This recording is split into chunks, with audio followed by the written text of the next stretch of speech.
Chers frères et sœurs, dans notre quête de la proximité d'Allah et du salut éternel, nous sommes confrontés à un ennemi invisible, rusé et implacable, Satan. Ce djinn rebelle, banni de la miséricorde divine, a juré d'égarer l'humanité et de la détourner du droit chemin. Pour atteindre son objectif, Satan utilise une multitude de ruses et de stratagèmes.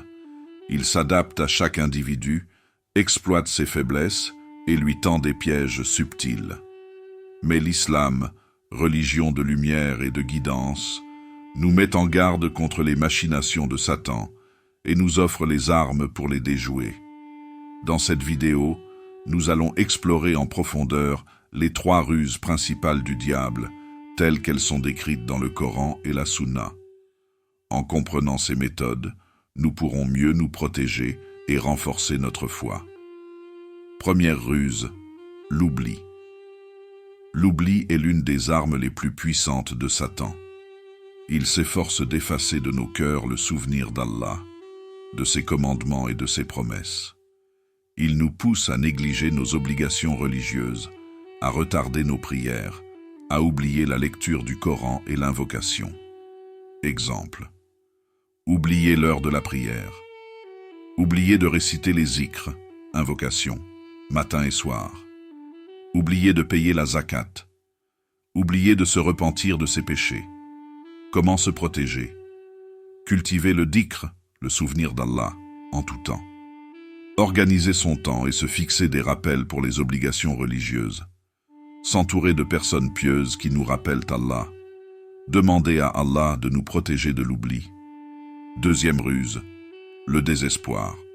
Satan s'efforce de nous faire perdre espoir en la miséricorde d'Allah.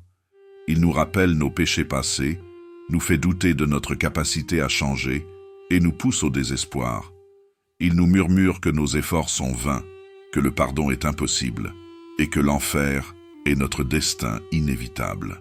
Exemple, se décourager après avoir commis un péché, penser qu'Allah ne nous pardonnera jamais, abandonner la pratique religieuse par sentiment d'impuissance, se laisser submerger par les épreuves et les difficultés. Comment se protéger? Se rappeler la miséricorde infinie d'Allah et son amour pour ses serviteurs. Se rappeler que le repentir sincère efface les péchés passés. Garder espoir en la récompense d'Allah et en son paradis. S'appuyer sur la patience et la persévérance. Troisième ruse, l'embellissement du mal. Satan s'efforce de nous faire paraître le mal attrayant et séduisant. Il embellit les péchés, les présente comme des plaisirs inoffensifs et nous pousse à les commettre.